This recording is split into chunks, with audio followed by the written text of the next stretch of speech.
جو ایام ہیں تو اب ان میں کیا کیا عمل کیے جائیں؟ پہلا تو یہ ہے کہ یہ طے کر لے کہ ان دنوں میں زیادہ سے زیادہ نیکی کرنی ہے، دن ہو یا رات۔ اب وہ نیکی تلاوت کی صورت میں ہے، وہ نماز کی صورت میں ہے، وہ صدقہ و خیرات کی صورت میں ہے، وہ کسی کے ساتھ جو ہے وہ حسن سلوک کرنے کی صورت میں ہے، وہ ماں باپ کی خدمت کی صورت میں ہے، وہ میاں بیوی کا جو ہے وہ آپس میں جو ہے وہ اچھا تعلق اس کے اعتبار سے ہے۔ تو ان دنوں میں بہر صورت نیکی کو اپنی زندگی اور اوقات کا محور بنا لیا جائے، تو کوئی بھی نیک عمل کیا جائے اور کثرت کے ساتھ ان دنوں میں کیا جائے۔ دوسری بات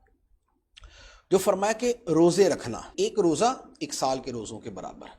تو جو 9 دن ہیں، 10 ذوالحجہ کا روزہ مکروہ تحریمی ہے، تو جیسے پہلے کے 9 دن ہیں ان دنوں کے اندر روزہ رکھا جائے۔ اور تیسرا عمل ہے راتوں کا قیام، کیونکہ راتوں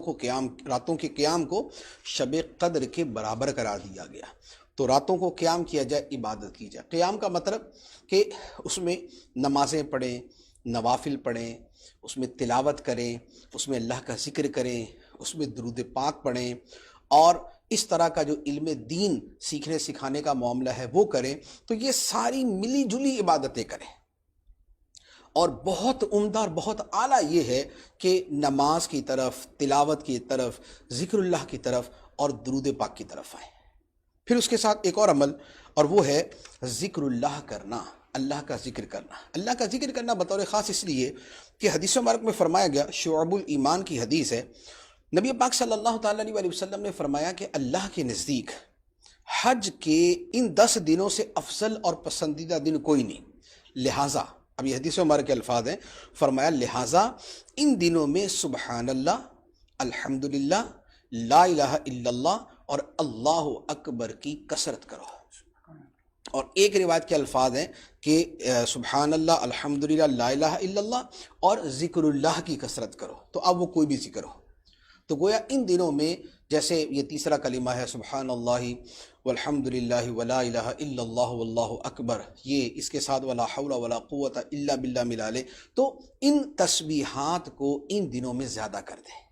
بطور خاص ان تسبیحات کا فرمایا گیا۔ اور پھر انہی 10 دنوں میں ایک عبادت ہے کہ جو اسی مہینے میں ہوتی ہے، اور اسی مہینے کی 10، 11، 12 تاریخ کو ہوتی ہے، اور وہ ہے قربانی۔